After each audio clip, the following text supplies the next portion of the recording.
Welcome to Pod Save America. I'm Jon Favreau. I'm Jon Lovett. I'm Tommy Vietor. On today's show, we're going to talk about Mike Johnson's disappearing House majority that also might get rid of him, Bibi Netanyahu's beef with Joe Biden over the UN ceasefire resolution, the internal NBC revolt over the network's decision to hire former RNC Chair Ronna McDaniel, and later, Georgia Senator Raphael Warnock stops by the studio to talk to Lovett about 2024 Gaza, TikTok, and more.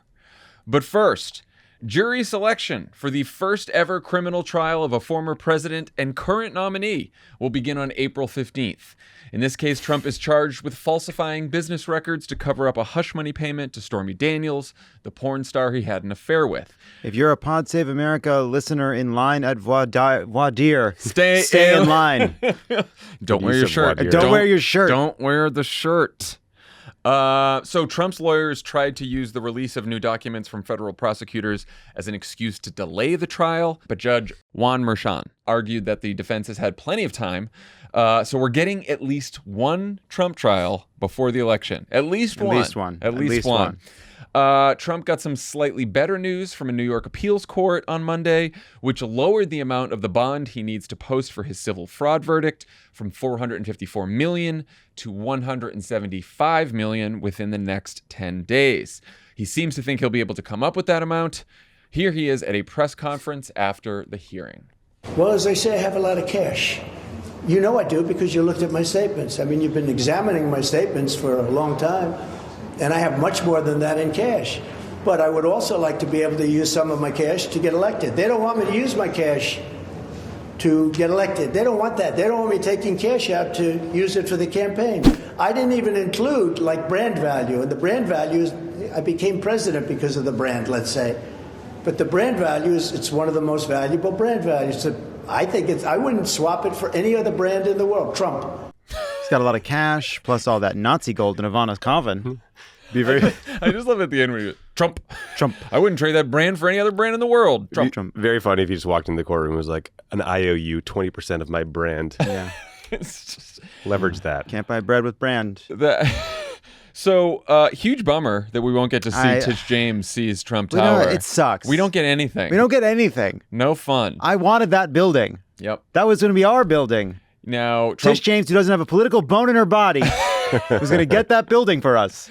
Trump was fundraising off the fact that she was going to take the building.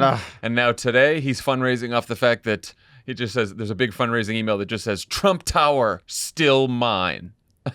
That sucks. Like, what is that fundraising for? Sucks. You already got the tower back and you seemingly have plenty of cash. But we will get to see Trump spend most of his spring in a Manhattan courtroom.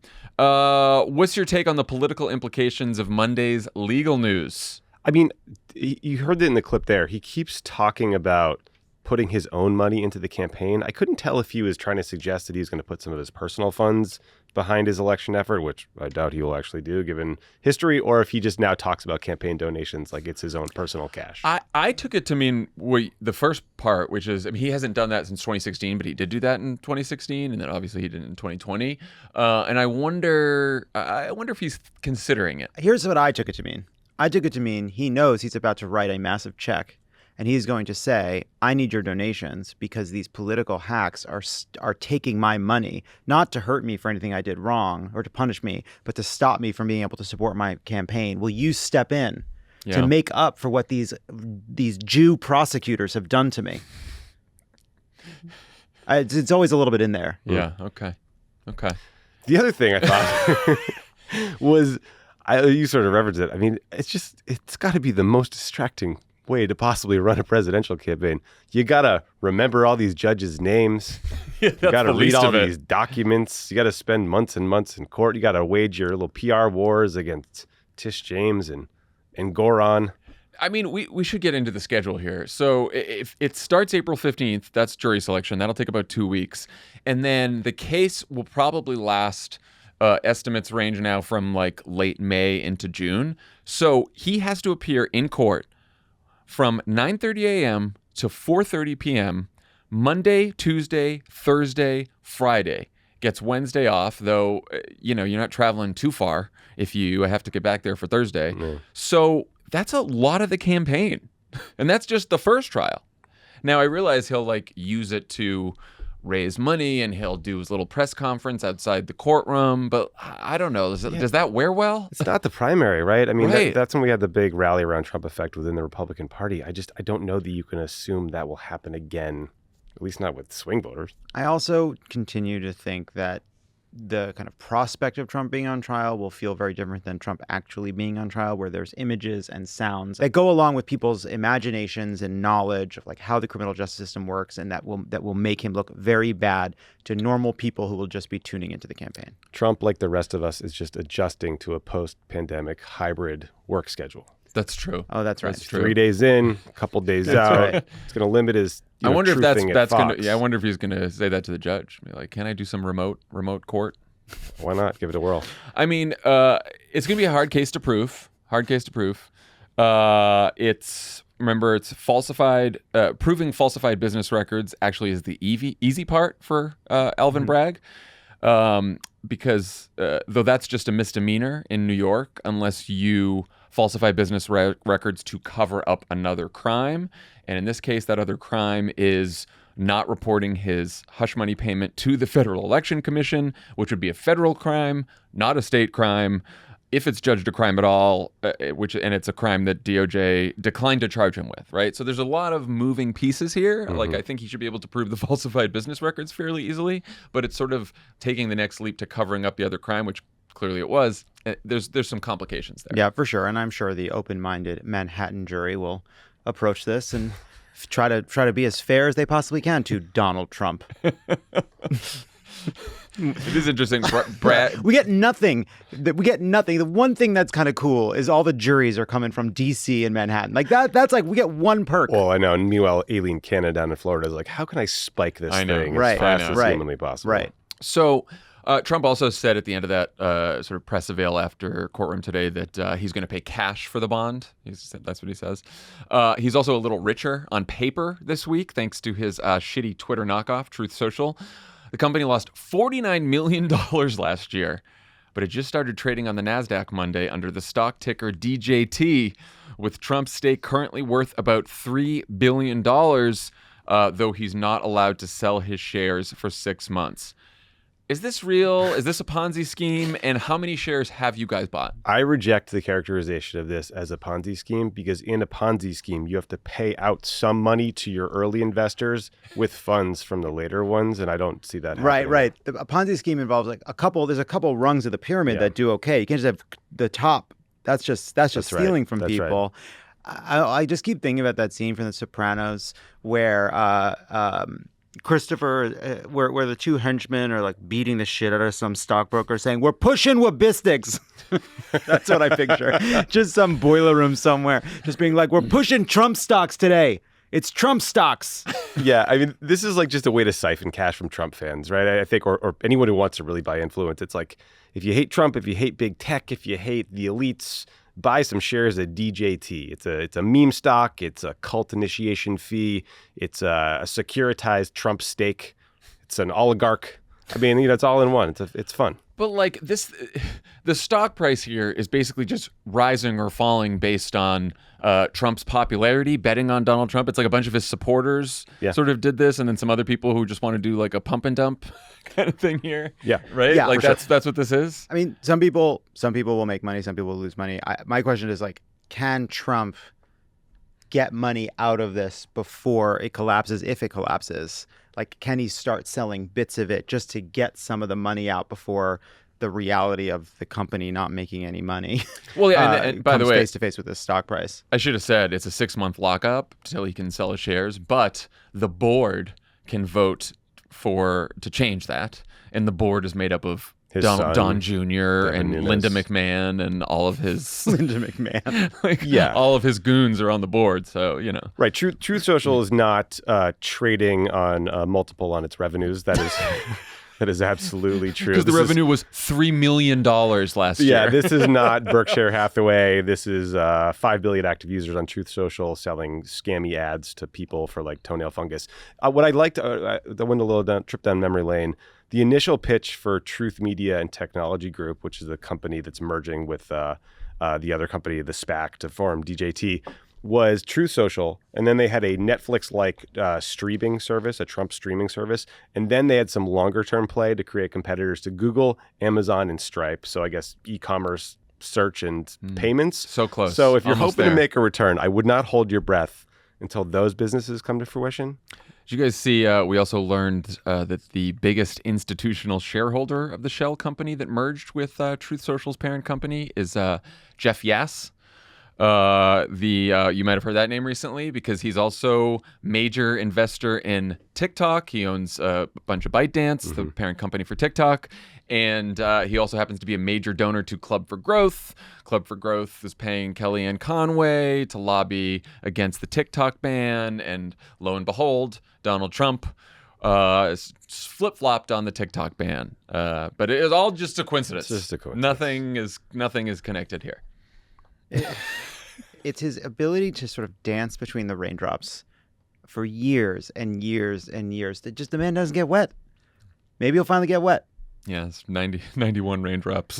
Yeah, let's get this guy wet. What the fuck? Just like Let's get this guy wet. Let's get this guy. I don't want to yell clip that, but I don't want to. You know what I mean? Sure. Okay. You know what I'm talking about. Okay. Yeah. No. I. Yeah. Sure. Truth Social. He's got $3 billion in this valuation. Yeah. Well, he's got a bunch of idiots who are just like, sure. I mean, you said like buy influence. I don't even know if they're buying influence. They're just like Donald Trump's fucking Jesus Christ. No, so I think it's both. I think mostly it's Trump fans who like want to own a share of DJT to stick it to all the elites who don't like him. But then if you want to siphon money to Trump, this is a very efficient way to do it. You buy a ton of shares of his little company now. I mean, you could previously, if you were a Saudi delegation, you just stayed at the Trump hotel for a month longer than you needed to, and you just let the room sit vacant. But or did a deal with Jared. Yeah, this is a new, more efficient way potentially. Unreal. One more fun Trump thing. Did you guys see that he congratulated himself on Truth Social, the multi-billion-dollar company, for winning 2 trophies at his own golf club? Said, "It's my great honor to be at my golf club to receive the club championship trophy and the senior club championship trophy. I won both." If you believe Trump is a scratch golfer, I've got a stock on the NASDAQ to sell you. Are you guys surprised that he would take credit for winning a senior open? Doesn't I that thought seem about that. beneath him? Yeah, it's very old. I think that, I'm also just sort of like, so you're at your own golf club and you get in the tournament for all your customers. And you're like, I'm going to wipe the floor with these people. Then you win, and then you congratulate yourself about winning at your golf club at your own like what? Maybe not, yeah. Listen, the more you guys are making me realize this is very Kim Jong-il. He shot a 38 under par, including 11 holes in one, the first time he ever played. So setting him aside, I do think Trump has won something like 20 club championships, but only at clubs he owns. Yeah. Again. But in some cases, he didn't actually play in the tournament. Like one time he ran into a dude who had just won the tournament. He challenged him to like a 9-hole match, and then he beat him. And then he declared himself the co-champion. Like how you could each side could send their best champion to fight in the middle instead of having a big battle. I mean, he's facing multiple criminal charges for cheating in an election. So No, I can't imagine him. There's that old joke cheating at golf. There's that old joke about the golfer. You're golfing with somebody and they lose their golf ball in the woods and they're looking and they can't find it, and you go over to hit your golf ball, and then all of a sudden you hear from the woods, I found it, and he hits his ball, gets it right next to the tee, and the question you face is, do you call the man a cheater, or do you keep his ball in your pocket? Rick Riley from Sports Illustrated. It's a classic. Wrote a whole book about Trump cheating at golf. It's a funny thing because it's very polarizing. I think his fans find it hilarious. Like, they know he's lying. This is nonsense, right? But they find it hilarious. Some haters despise him. I mostly just have always found it confusing that people like this about him. Like, cheating at sports is annoying. Constantly whining and being a victim is annoying. How does this not wear worse over time? I think it's a good point. I don't know if it does. I mean, Joe Biden, our boy Joe Biden, had a really funny tweet. Funny. Great tweet. Very funny. He quote tweeted the truth, and he just said, "Congratulations, Donald, quite the accomplishment." That's the tone. That's the humor. I love it. More of it. I enjoyed it too. Do it. It's great. Yeah, no, but Tommy, I know what you mean, because it's like, I feel like, but wait, weren't we all taught growing up that like that's not strength, that's weakness, right? Like that's whiny. not, it's whiny, it's an embarrassing way to behave, that like being that much of a braggart is not like cool or how insecure. a real kind of person, right, who really has faith in themselves would behave. Remember, And he was gonna seems not. award himself the Congressional Medal of Freedom when he was president. Yeah. No, instead, he just gave it to Rush Limbaugh. Yeah. Right. R.I.P. Today's presenting sponsor is Simply Safe Home Security. Spring is here. Anyone tackling any spring projects around the house this year? Oof. I don't think so. No, I just strenuously avoid that. While you're sprucing up the house, try maximizing your home's security with Simply Safe. Their cutting-edge system will protect your home 24/7. Jon Lovett has Simply Safe. He's had it for years, set it up himself, loves it. Great technology, keeps him safe. Both experts and customers love Simply Safe for its comprehensive protection. It was just named Best Home Security System of 2024. Nice. Got it again. Congrats, guys. By U.S. News & World Report and recognized for the best customer service and home security by Newsweek. Installation's easy. You can do it yourself, or you can get professionals to do it for you. You can test it out with no risk with Simply Safe's 60-day risk-free trial. If you don't love your system, return it for a full refund. Protect your home today. Our listeners get a special 20% off any new Simply Safe system when you sign up for Fast Protect monitoring. Just visit simplysafe.com/crooked. That's simplysafe.com/crooked. There's no safe like Simply Safe. Moving on. The House of Representatives is taking a well-earned 2-week recess that Republicans may not want to come back from. Axios says they're leaving with, quote, their base enraged, their majority in tatters, and their speaker facing the prospect of a humiliating ouster at the hands of his own MAGA allies. You hate to see it. This is mostly because Mike Johnson worked with Democrats to avoid a government shutdown by passing a bill with the same spending levels that cost Kevin McCarthy his job 10 months ago when he made a deal with Joe Biden about the budget. Turns out that same deal is what we just got over the weekend. This led Marjorie Taylor Greene to introduce a motion to vacate, though that doesn't appear to be going anywhere just yet. Then Representative Mike Gallagher announced that he'll be vacating his seat next month, which will leave Republicans with a 1-seat majority. Also, James Comer said they won't be impeaching Joe Biden after all.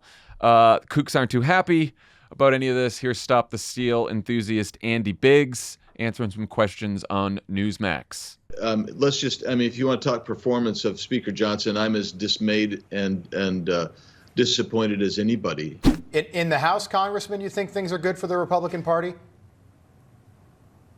I think that we get along better than most people would think. I think that, look, I try to... You understand why I'm asking, right? Kevin McCarthy abandoned you, Ken Buck abandoned you, and Mike Gallagher just announced on Friday that he's going to resign on April the 13th. You got a 1-vote majority. What's going on in the House?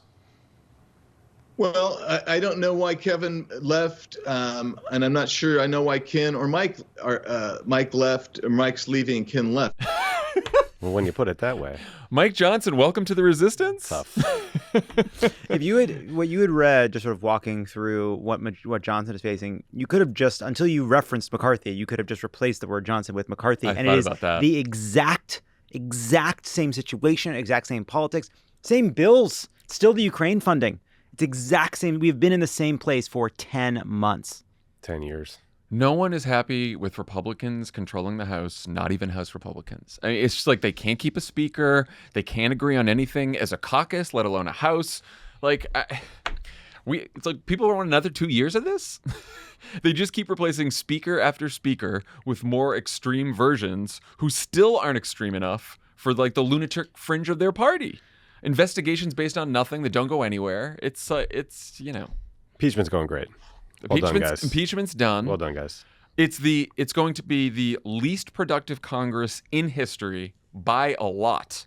Basically, all they've done is barely kept the government open, renamed a few post offices. Nice. They got all these younger members retiring, and not just retiring, but then like leaving early, Quitting immediately. They can't even wait till the end of their term. I think there's a real game theory problem here, because once the majority got this low, you have to leave quick, because if you want to leave and take a job before your term is up, and if you wait too long, suddenly leaving to get your whatever high-paid consulting job or something turns the House over to the Democrats, right? Yeah, you don't want to be that last vote. Gallagher's the last person who can leave without causing them to go to what? An even split fucking clusterfuck. You know, there's 7 other people that are like, fuck. Yeah, they all want to be lobbyists. Yeah, They want to make the money. Ken Buck's out. He already left. He signed on to the Democrats' Ukraine discharge petition right before he walked out the door. So these people aren't just leaving. They're like leaving with like a couple fuck yous to leadership. Yeah. Like they didn't even get, neither of them, Gallagher or Buck, neither of them gave Johnson a heads up that they were leaving. Or a gift. Or a note. Gift. Or nothing. Even, by the way, George Santos announced he's leaving the Republican Party. He's running as an independent. I would say their party left him, John. So MTG, she basically said this is like a warning shot. It's like a resolution to introduce the motion to vacate, but she hasn't triggered it yet. I don't know. Who cares? But anyway, the question is, some Democrats have said, well, if she files this, we might keep Mike Johnson. We might vote to keep him. Do you guys see any good reasons for House Democrats to save Mike Johnson from being McCarthy'd? The argument for it is that America is our accountability partner. Nice. And that we need a speaker and a Congress in place to do serious things because we're serious, responsible people and we fund the government. We're and watching too pass much porn. bills and that too. Yeah. That's the argument for it. I don't know that I believe that. So if you go back and look at what this conversation, which we've had before around McCarthy, looked like, Democrats were eager for McCarthy to keep his job, to get funding for Ukraine, award more federal projects in Democratic districts, and some went so far as to demand that right-wing Republicans be removed from the Rules Committee. Some wanted a promise that GOP campaign committees will not spend money to defeat politically vulnerable Democrats. I think that's probably a stretch. That's a lot. Up to including you start from it's just a negotiating it's a wish list. position. Demanding co-chairs for committees. We're now at the point where people just want the Ukraine aid, and fine, fair enough. But I feel like what's sort of twisted about all this is because the media treats Democrats as protagonists and Republicans as antagonists, and Republicans are just feral creatures wandering the earth, and Democrats are human beings with agency. It's incumbent upon us to figure out how to help them out of this jam. How about Mike Johnson throw together a couple options? What does Mike Johnson want for these Democratic votes? Never get a proposal from the Republicans for this. And I have another idea. I agree that we should have a functioning House of Representatives. If a few Republicans want to join and make Hakeem Jeffries the Speaker of the House, there's lots of interesting ways that they can be accommodated and made to feel welcome in the big, beautiful Democratic coalition that would surely be happy to have them. That's another option. I don't know if any of them have enough money for the private security they'll need to hire if they take that vote. There is that. Yeah. I think it's just you want the only thing they have left to do before the election, because of course you can't be legislating. Nothing this year, else is going to happen. because they all have Nothing's gonna senioritis because it's an election year. So they need to get Ukraine done. Yep. And the funding bill that they just passed goes to September 30th. So you don't want another shutdown in October right before the election. I would just say to Mike Johnson, like, put the Ukraine bill on the floor and let's agree on spending levels for Through December. Yeah, through December, whatever. And fine, take the job. The House isn't doing anything anyway. Take the job. I guess. But so we're just A little twerp. What else are we getting? Well, here's the alternative. Something. Well, the alternative is... That's what we're getting. By the way, we're getting a version of that now. The alternative is we lose Mike Johnson. Then we get, Andy Biggs or someone even crazier. Ukraine doesn't get done. There's no Ukraine funding. Well, and then we get another shutdown. But maybe you also get another 3 weeks of disastrous infighting and votes and embarrassment and humiliation right, for House Republicans, and there's some political benefit from that. I don't know you that that's get the case, content for us and that fun. would be the argument. But I will say, what we would be... Look, I think the reason people want to figure out a way to do this for Ukraine is because they genuinely believe that we have a moral obligation to fund Ukraine. But it is also a situation in which the reason Republicans would be desperate for Democrats to help them is because it would once again point out that they are a group of people that cannot govern the country and shouldn't be trusted with this responsibility. Yeah. And for the long-term health of the country, we want to win the House. So I think it's a little tough to just be like, yeah, well, that's the best we could get. They're sitting at 11% approval ratings, so I feel like the country's got the message. You think right? But yeah, maybe. Yeah. No, I think that I get if you're a legislator, if you're a Democratic legislator, and you believe that it's not just a moral obligation to fund Ukraine, but it is in our national security interest to fund Ukraine, then a couple days of Republicans looking like fucking clowns is not as worthwhile as getting this done and actually funding Ukraine. Yeah, if you're a serious get person, the Ukraine funding, and then to fucking fuck them. Just like, let's get the Ukraine funding, then we do our own motion to vacate. I think Let's trick these bastards. I'm sure there's a lot of very serious people in Congress, mostly in our party, who care right. deeply about this issue. Sure. There is an open question, though, if Johnson is saved with a bunch of Democratic votes, how does Trump react to that? He might have a meltdown, be like, "Oh, little Mikey, he's weak. He can't do this with the Democrats." Well, you can see this going badly in a couple different ways. Yeah, it'll be. Trump has different ways of sort of breaking off relationships. There's the I'm gonna blast you on Truth Social, right? I'm gonna bury you at my golf course. I'm gonna bury you at my golf course. That one. This one's just gonna be he's gonna forget that he ever knew Mike Johnson, kind of thing. That guy, who Never was that met guy? him. It was a quick 5-month thing. Dennis the and Menace we'll never from hear the from stage him. at the speech. He was sort of weird. What was with that Covenant Eyes thing? That was weird. That's what you'll be hearing Trump say. I like that. Okay, so there were some big developments with Israel's war in Gaza on Monday. The UN Security Council was able to pass a resolution calling for a ceasefire after the U.S. abstained for the first time. This allegedly pissed off Bibi Netanyahu, who then canceled a planned visit by his senior advisors to the White House, though the Biden administration said the abstention isn't a change in policy and reportedly told Israel in advance that they don't see the resolution as binding. Tommy, what did you make of all this, and has there been any movement in Washington on the effort to condition U.S. military aid to Israel, or even the other diplomatic efforts that the U.S. and Israel have been engaged in with Hamas? So this resolution basically just reflects the longstanding Biden policy that they've been working towards for a while, which is a ceasefire and a release of the hostages. It calls for both. They abstained rather than vote for the resolution because some issues with the wording, and also because it didn't condemn Hamas for the October 7th attack. So, I think some others, it's interesting that the administration says it's not legally binding. I think others would argue it is, but in practice, there's no enforcement mechanism without another vote by the Security Council to sanction Israel, for example, and the U.S. could veto that. All that said, it's a pretty big break from the norm, where the U.S. has vetoed a lot of UN resolutions over the years that criticize Israel, including several similar resolutions about Gaza that called for a ceasefire without demanding the release of hostages or condemning Hamas. More broadly, though, this is another step in what seems like a pretty big divide between the U.S. and Israel.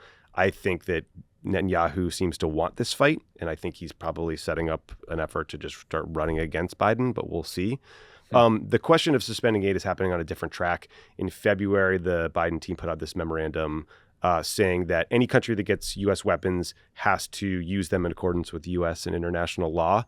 So the countries that receive these weapons, I think there's 6 of them, including Israel, submitted assurances in some written form last week. They're now being reviewed, and we will hear at some point what that review says, and it could result in the Biden administration deciding to withhold additional arms transfers. So there's 17 Democrats in the U.S. Senate who are saying these assurances are bogus. Do not give them more weapons, including Durbin and Van Hollen, some centrist Dems. Human rights groups are saying these assurances are not true. They're violating international law. The Israeli military is in Gaza, and so we shall see. And this is just a determination the Biden administration can make itself, and Congress doesn't necessarily have a role here. Yeah, I think there's a determination that'll be made by the State Department and the Defense Department in something like 45 days from receiving these assurances, and then I think Biden makes a call. Because I noticed that I saw Bernie Sanders released a statement because there was $4 billion in military aid for Israel as part of the spending agreement, though I would imagine that's authorized by Congress or appropriated by Congress, and then the administration, if it decides to make this determination, it could probably just not send that. Yeah, I think they could probably just find ways to slow down or cut off future weapons transfers. But yeah, that the big spending bill not only included $3.8 billion in military support for Israel, but it banned funding for the UN Relief and Works Agency, or UNRWA, which is the biggest employer in Gaza. They employ about 13,000 people in Gaza and provide relief. So some pretty big steps were taken in that bill. All right, finally, fun times at NBC News right now. After the network's executives decided to hire former RNC chair and election denier Ronna McDaniel as a contributor for a reported $300,000 a year, journalists who work at NBC revolted, including an on-air rebuke from the network's chief political analyst, Chuck Todd. Chuck's Meet the Press successor, Kristen Welker, had just interviewed McDaniel, though Welker didn't know when she booked her that NBC had already hired her. That's awkward. Here's a clip of that interview and then what Chuck said to Welker afterwards. Do you disagree with Trump saying he's going to free those who've been charged? I do not think people who committed violent acts on January 6th should be freed. So you disagree with that? He's been saying that for months. Ronna, why not speak out earlier? Why just speak out about that now? When you're the RNC chair, you kind of take one for the whole team, right? Now I get to be a little bit more myself, right? This is what I believe. Look, let me deal with the elephant in the room. Yeah. I think our bosses owe you an apology for putting you in this situation, because I don't know what to believe. She is now a paid contributor by NBC News. I have no idea whether any answer she gave to you was because she didn't want to mess up her contract. She wants us to believe that she was speaking for the RNC when the RNC was paying for her. And look, there's a reason why there's a lot of journalists at NBC News uncomfortable with this, because many of our professional dealings with the RNC over the last 6 years have been met with gaslighting. When NBC made the decision to give her NBC News' credibility, you got to ask yourself, what does she bring NBC News? And when we make deals like this, and I've been at this company a long time, you're doing it for access. Good for Chuck. Way to go, Chuck. Kristen Welker did a great job in the interview, too. I know. It was a 20-minute grilling. I know. I watched it to prep for this because I hadn't actually seen the whole thing on Sunday, and I was like, wow, she did a really great job. It was a really good job. What did you guys think of the uproar, and what do you think compelled NBC to hire her in the first place? So I think is at one point in that interview with Welker where she says Biden won fair and square, right? Mm-hmm. So she's finally saying Biden won fair and square, but all along she was just saying it. She was doing what she had to do as RNC chair. Well, Welker played a clip of her talking to Chris Wallace just last year where she said, quote, "I don't think Biden won it fair. I'm not going to say that." Yeah. It's interesting how much this has sort of shifted over the last 6-8 years, which is, I actually think reflects something good, which is I think a lot of journalists, especially at like big mainstream outlets that were sort of kind of much more comfortable in being in the role of kind of referee and sort of viewing it as a match between two sides that they were sort of in the middle of, I think have kind of learned that their role changes when the losing team tries to burn the stadium to the ground. And I also think that has been helped by the fact that they have been kind of dealt with personal attacks for years. Oh, yeah. They have seen the dark side of this. They have seen the anti-democratic, authoritarian viciousness come for them personally, affect their colleagues, affect the way they cover the news. And it seems as though that attitude, that understanding that, yes, a lot of the times we are between two sides, but then there are times where we as journalists are on the side of democracy versus the people on the outside of it, I think has been internalized by people who are covering the news much more than the people who are maybe further away from it. Yeah, I just found it to be a baffling decision. I mean, she just got tossed out of Trump world. She does not seem well dialed into like normie Republican world. I'm sure the Nikki Haley team probably does not like Ronna very much. I don't know that she's dialed into the Hill. So per Chuck's point, you pay contributors to get access. I'm not sure what access she gets you. There's obviously also the far more serious credibility problem. And I think for people like Chuck, it wasn't just that they were lying to him. They were brutally attacking him week after week after week in the most personal terms. And so I guess the reason you pay her as a contributor is to have a consistent pro-Trump voice on through the election and to keep her from going to competitors. But like, who's spun up to watch the Ronna exclusive? At least after this one. It does illustrate the larger problem with having, we just need a pro-Trump voice, because pro-Trump voices, again, they tell you that the election was stolen. Yeah, up is and down. you just have to draw a line somewhere. Like look, if NBC wants to waste its money on someone who's not even a skilled propagandist, like it's their right to make a dumb business decision. And I do think like political diversity on a network news is important, and have people hash it out, argue it out, and stuff like that. But you just have to draw a line somewhere, and the line has to be burning the stadium down. Like you said, the line has to be like, if you've been telling lies about an attempted coup, we're going to draw the line there. And if that's and even if that represents the views of millions of Americans, that doesn't necessarily mean that it has to be on fucking network news and you have to fact check the person every time they're on. Well, it's just like a hard thing to do. Yeah, I also it does sound like just from some of the kind of coverage that Ronna got sorted into Ronna Romney McDaniel got sorted Romney. Kind of interpersonally, right? Like that she's from that tradition. So she's one of the normal Republicans that we're still allowed to have on. And sure, she kind of had to defend Trump, but once she's on our air, she'll be a much more reasonable person. But people don't. It's a golf day. There's no mulligan on calling for the overthrow of the government. Yeah, no, to your point, NBC reportedly got close with her because they were negotiating to host a debate with the RNC. So that's how she greased this deal.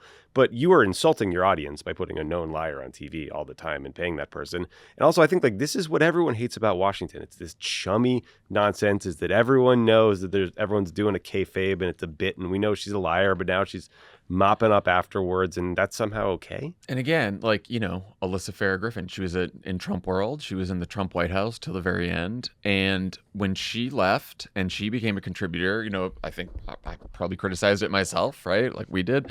But she also sort of did a mea culpa, right? Like, this was wrong. And I've seen there was none of that from Ronna. By the way, NBC. I was just like, no.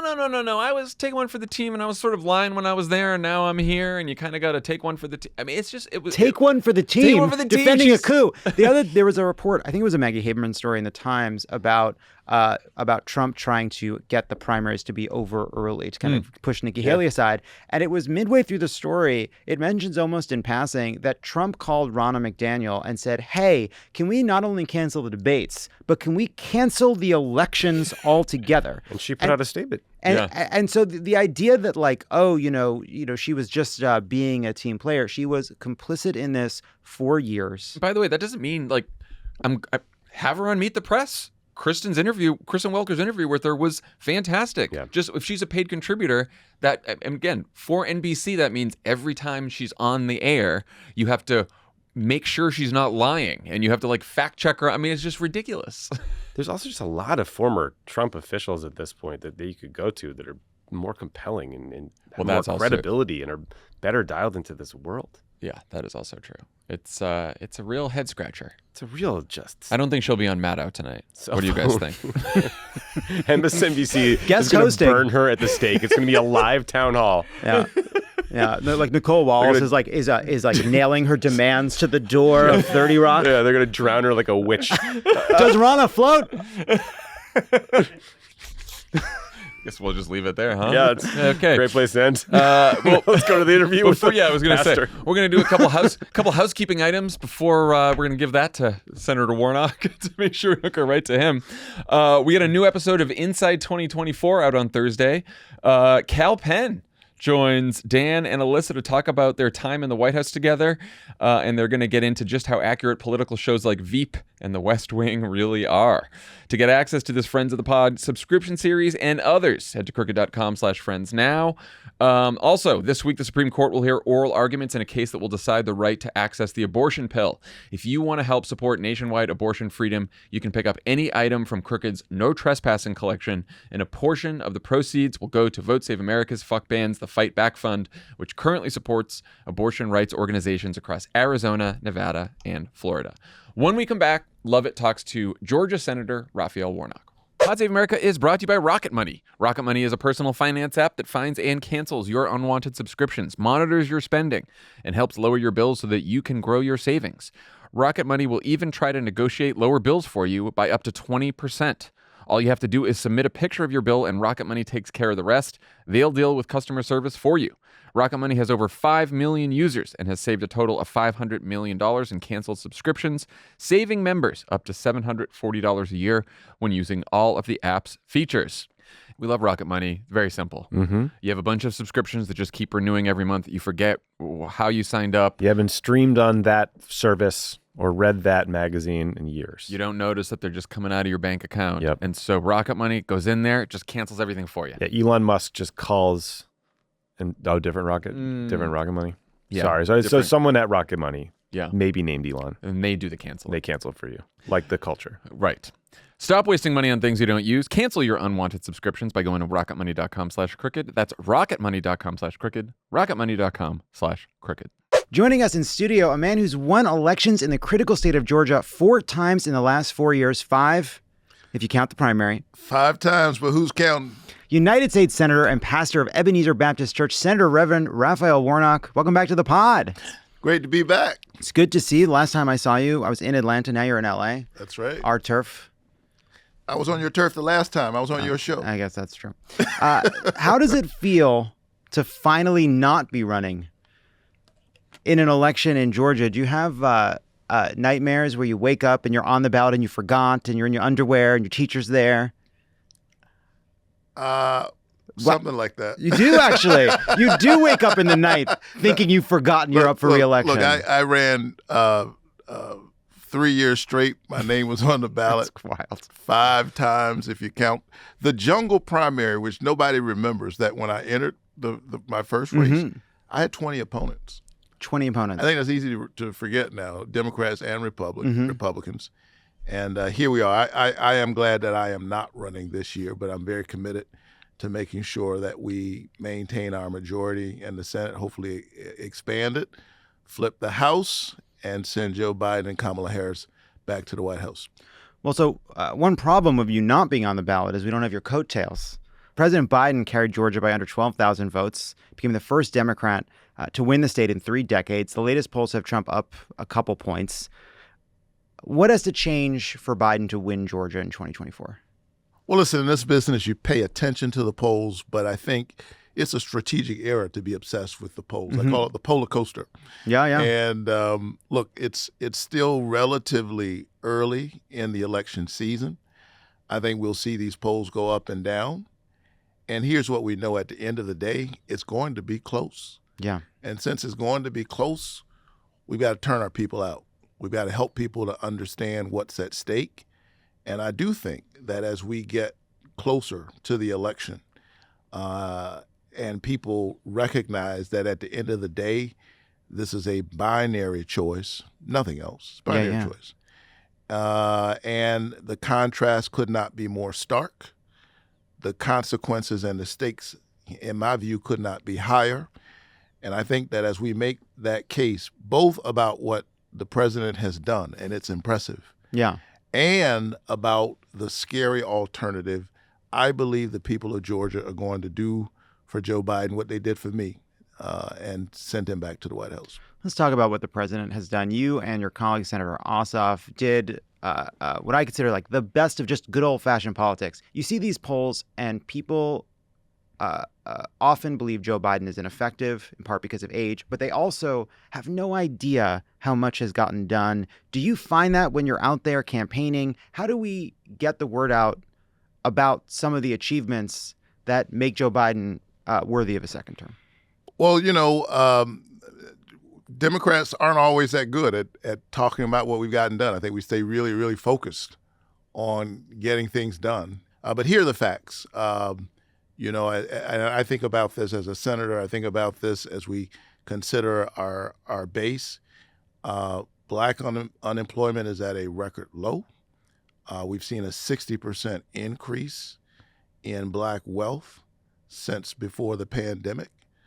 We've seen a 30-year high in the opening up of Black businesses.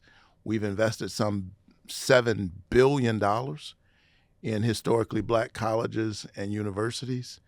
As they say, in some of the neighborhoods that I move around in Atlanta, Joe Biden's got receipts. And I think the job is ours to continue to make that case. One of the things that I've been doing is that as I go and talk to rooms all across our state, lately I've been asking people if you or somebody you know has had their student debt canceled or relieved. And so lately I've been asking people, have you or someone you know had your student debt relieved? And believe it or not, in all the rooms I've been going to, hands go up. And in some places, as much as 60, 70% of the room. And we've done $144 billion of student debt cancellation and counting. That's impacted some 4 million Americans. What does that do? It closes the racial wealth gap. It gives people a chance to own their own home because they don't have a mortgage before they have a mortgage. Yeah. It increases the likelihood that young entrepreneurial people will start small businesses. This is how government shows up in the lives of ordinary people. And I think that at the end of the day, the question is, who's working for me? Who's thinking about ordinary, hardworking people? And again, Joe Biden has receipts, and we'll continue to make the case. After the State of the Union, you compared Joe Biden to the boxer Joe Louis. Is that because he was feisty, or because you also hope he beats the ever-loving shit out of a Nazi? Listen, he came out fighting. As I said that night, he came out fighting, and he never let up. And I think he'll continue to do that through November. You know, I chastise you for your language, except that when the Affordable Care Act passed, Joe Biden famously said that it was a big deal. A big deal of some kind. I won't say it the way he said it. I thought you were going to chastise me for calling Max Schleming a Nazi when he was simply a German who was forced to be a part of Nazi propaganda. But we don't have to get into the history. I said I wouldn't get it. All right. You brought up Joe Louis. I didn't bring it up. I think I said that night what my point was. Okay. The man came out fighting. He never let up. Two of the biggest black congregations in your state are working together to get out the vote. You are pastor at Ebenezer Baptist Church, as we discussed. What do you think the role of the faith community can be? What should it be in this election? Oh, it's huge. And I think that's the case for all of our elections. I have often said that I believe that democracy is the political enactment of a spiritual idea. I really believe that it is born of this notion that we were created in what theologians call the imago Dei, or the image of God. And if you're not given to that kind of religious language, this idea that we all have value, that we all have worth as human beings. And if I have value, then I ought to have a voice. And democracy enables that by giving me a vote. And so I think the faith community has an important role to play, and in all times, but especially in a moment like this. It's really the soul of our country, the soul of the nation that is at stake. And we are once again at a critical inflection point, a place where two ways meet. We're somewhere between the hopes of January 5th and the peril of January 6th. We're somewhere between a nation that can send an African-American man who grew up in public housing, the first in his family to graduate from college, to the United States Senate, alongside a young Jewish man, the son of an immigrant, both inspired by John Lewis, or that nation that says this is only for some of us. And if this diverse American electorate decides who the president is, we're not going to let that happen. We'll shut it down, even to the point of violence. And so I choose the America of January 5th. I'm aware of the reality of January 6th, and I think we can't be in denial about that. And there's a sense in which we are both of those days. Yeah. We're both of them. We can't say that January 6th is not who we are. There's a sense in which that's who we've always been, but we've also been January 5th. We're the latest generation of Americans who get to choose which direction we're going to go in. And I hope that the young people who are listening to this podcast and others will lean in. So you talked about people valuing themselves, whether it's through faith or just simply finding a sense of purpose, sense of meaning. Church attendance is declining. In 2020, Gallup found that for the first time, a majority of the country no longer said they are members of a church, a mosque, or a synagogue. Do you see that in your own church? Do you see declining membership, especially among young people? And how do you explain it if you can explain it? My church is actually growing and not declining. And it's generationally diverse. And to my joy, it is increasingly racially diverse. Dr. King used to say that the most segregated hour in America was 11 o'clock Sunday morning. And I've said to my church for years that if we can't figure out a way to defy that in the church where Martin Luther King Jr. preached, I don't know where else we can do it. So we've been very intentional about that. This might come as a little bit of a surprise to you, but I don't know. I'm not as concerned about church attendance, even though I think it's important. I think that something happens when you're part of a faith community. But I think if church leaders become obsessed with putting people in the seats, that's the wrong way to think about it. And in my view, it's actually the opposite of the gospel. Jesus said that if you seek to save yourself, you'll lose yourself. But if you give yourself over for my sake, if you give yourself over to something larger than you'll save yourself in the process. And so I think that there's a way in which this focus on institutionalism is a good way to kill an institution. The church has to give itself over to what Jesus and all of the great faith traditions fought for: justice, mercy, compassion. Otherwise, you find yourself aligned with the powers in such a way that you actually lose your prophetic voice. And so I have spent my time at Ebenezer long before I ran for the Senate, fighting for health care because I believed in it. I wasn't running for anything. I was running to get people health care.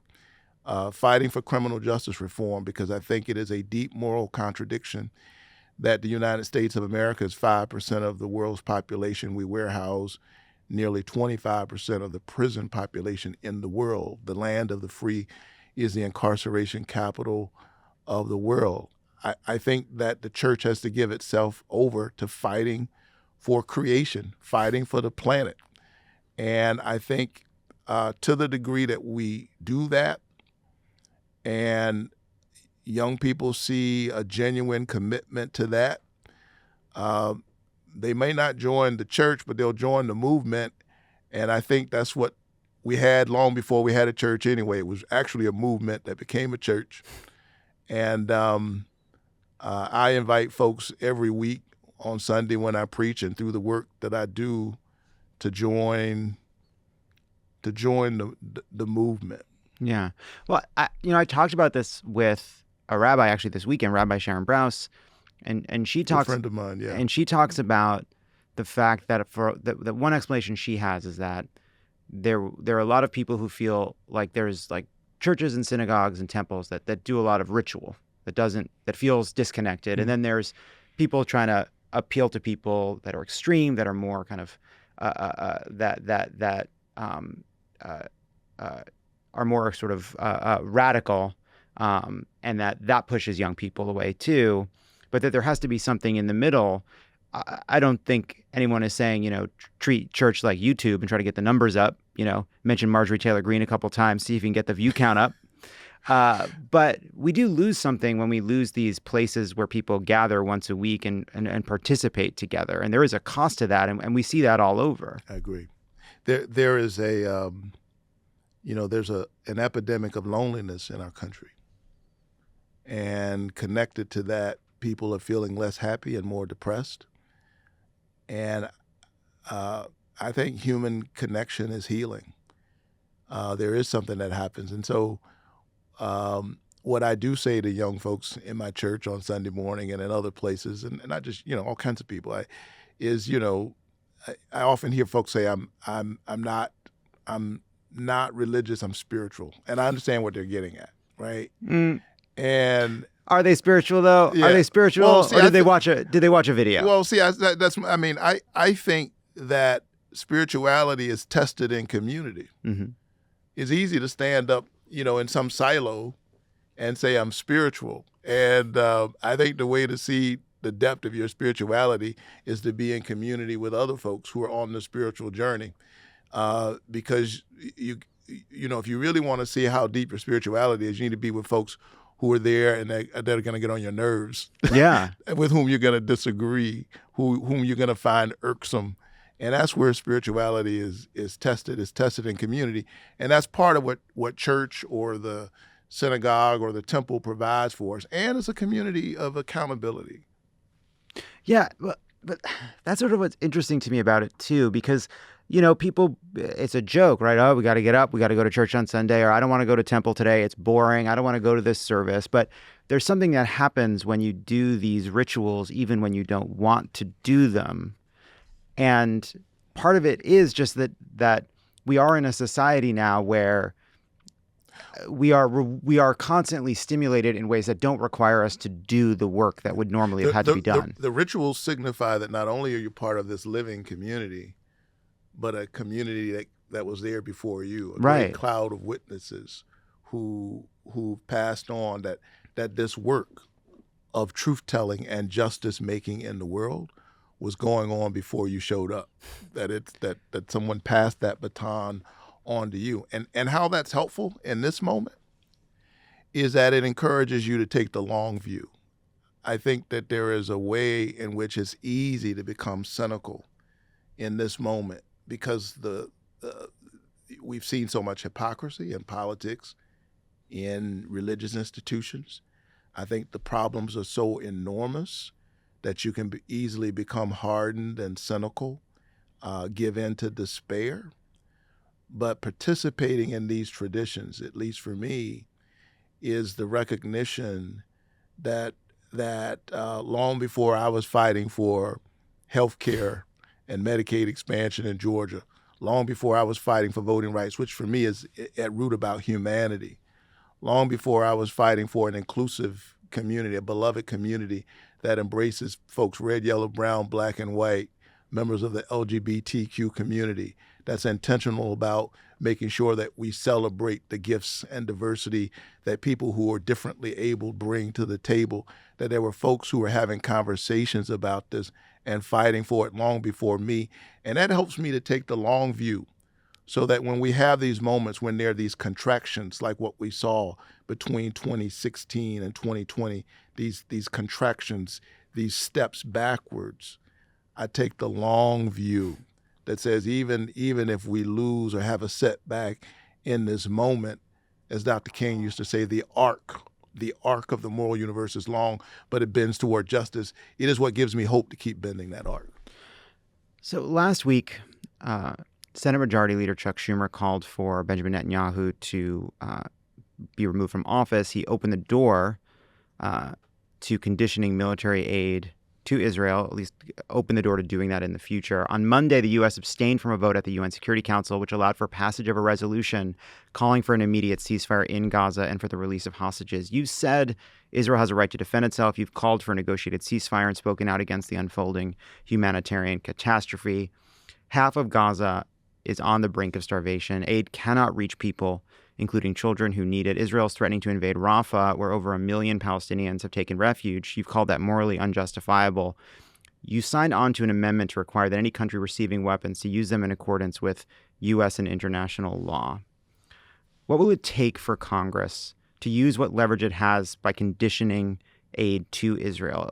And I know the politics are complex, but how does it make sense morally that we make demands with our statements, that we beseech with our words, but we don't make demands with the resources we provide? Well, I think with the letter that you saw that I and several others signed on to, you see us doing just that, exploring all the ways in which we use the tools we have to get our ally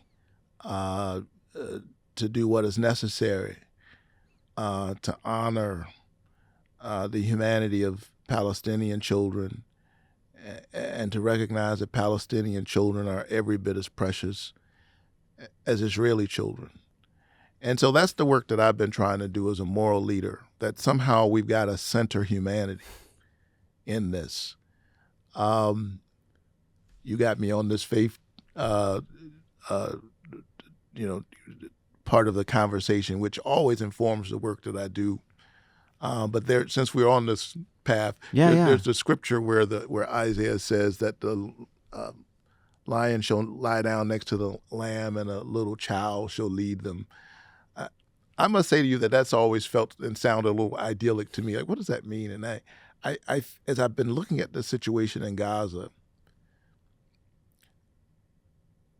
I've thought about the fact that adversaries and people who are on different sides of a conflict, here's the thing they have in common: they all love their children.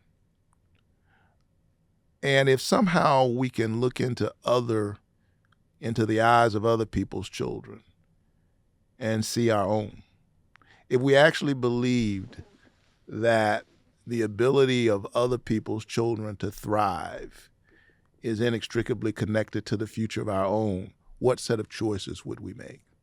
I think that's what the prophet meant when he said that a little child shall lead them.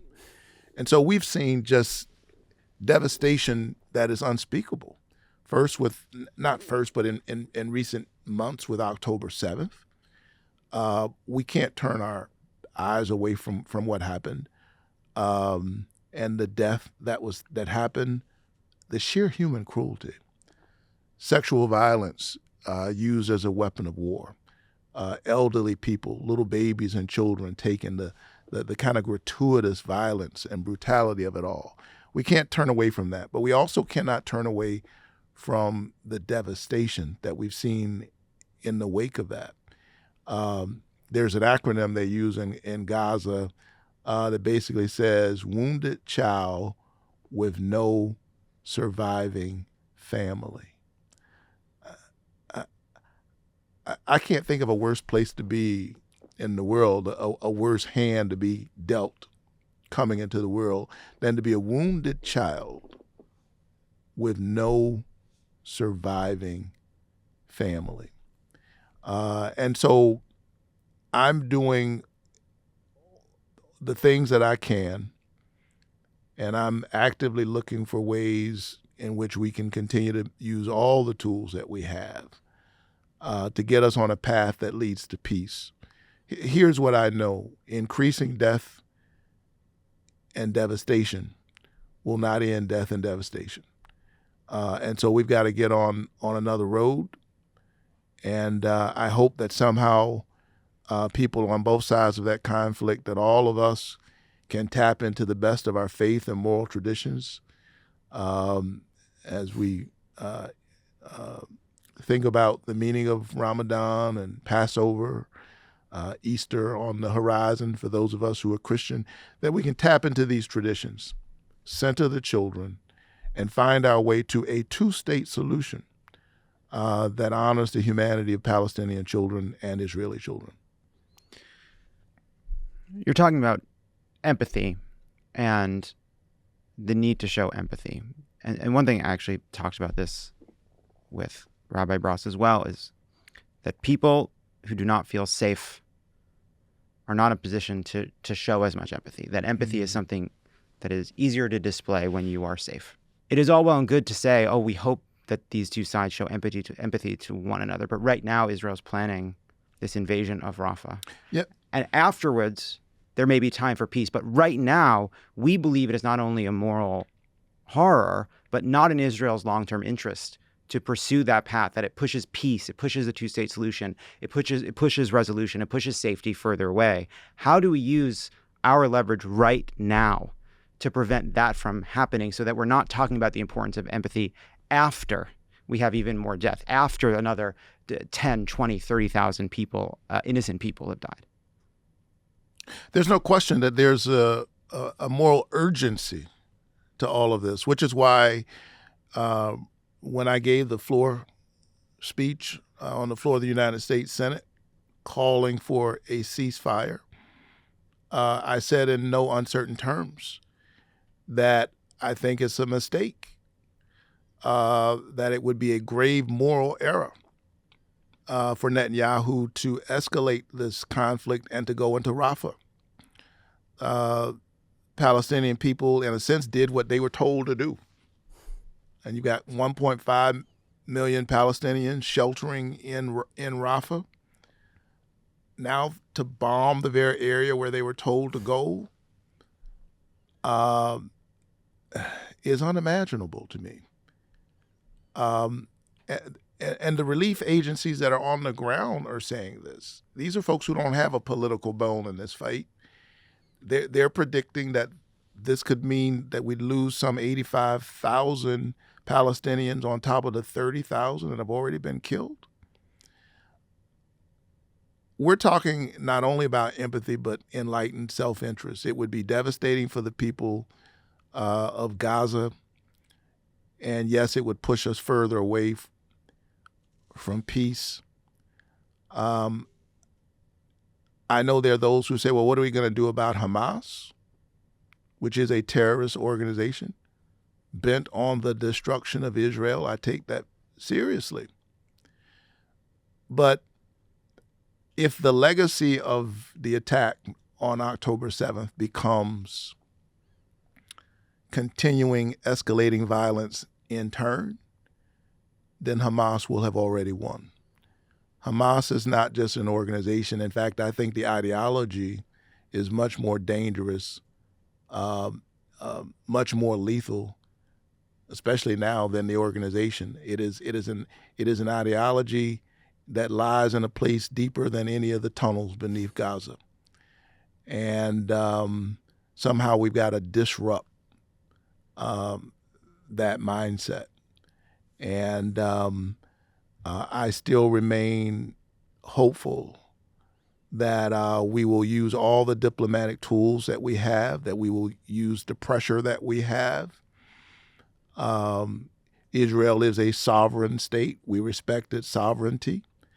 But as you point out, as we provide the resources for Israel, we have a right, and I think a moral obligation, to ensure that what happens with the resources, with the weapons, is consistent with American values, and that we have an ability to speak with moral authority and credibility in the world. That's important for the long-term national security of our country, and for the prospects of peace, not only in this conflict, but in conflicts in the future. Switching gears, one thing I wanted to ask you about, there's this bill to ban TikTok. Well, to force TikTok to be sold. It passed the House. It does seem as though there's these behind closed doors briefings about how terrifying the invasion of privacy is by this Chinese-owned company, and that's why the House passed this bill to force a sale, or the app would be banned. We, as the free American people using apps on our phone as we choose, don't have the classified briefing. Have you been in these briefings? Where are you on TikTok? Do you want ByteDance to sell it? Do you want to support something that forces them to sell it? You know, I thought you would be kind to me. This is the most controversial thing you've asked me about all day. Is that we got to talk about TikTok, really? Yeah. My thing about it is that just if it's really dangerous, tell us. Listen, so. You don't want to get flamed on TikTok. For the first, you don't want to get you're gonna get ripped to pieces. You're exactly. a man of God, and you're afraid of these teens. Exactly. I You're a teen-fearing man. For the first time, I am hearing from the 13-year-old constituents in Georgia. All right. Well, they can't vote, and they're reminding me that the next time I'm up, they will be. Oh, that's true. Oh, that's interesting. That's interesting. Well, but just here. Have you been in these closed-door classified briefings? If the American people got to see what members of Congress had seen, would they be more alarmed? Would they be? Would they throw their phones away? What would happen? I have, and what I have seen is concerning. It gives me pause, and there's a way in which we have been getting this information now over the last few years. And so I do think it's important for Congress to act, but I also think it's important for us to act in a thoughtful way. And so this is not a politician's answer, my 13-year-old constituents and my 7-year-old daughter at home notwithstanding. I do think that we need to act in a thoughtful way. So, you know, I'm looking at the various proposals. There's more than one way to think about how to respond to this. But there's a way in which, as you point out, it's that classic balance between national security on the other hand, mm-hmm. and the values that we have around freedom and expression and all of that on the other hand, and both of those things have to be protected. So we'll see where we land. All right, last question. You show up to church, and there, sitting in the front row, hands folded in his lap, Donald Trump. You have your sermon, Are you just giving your sermon as prepared? Are you throwing it out? Are you talking to him directly? What do you think he would say? You don't know why he's there. You don't know if he's had some big change of heart or something. We're Ebenezer Baptist Church and the Church of Dr. King, and we're a church. So any and everybody's welcome to the church. And I think that in my case, I wouldn't have to change the sermon, because if you heard me on Sunday morning and the things that I tend to talk about, I'm sure there'll be plenty for him and others to consider. Senator Reverend Raphael Warnock, a God-fearing, a teen-fearing man. Thank you so much for your time today. I really appreciate it. Great to be here with you. All right. Thanks to Senator Warnock for joining us, and we'll have another episode for you guys on Wednesday. Take care.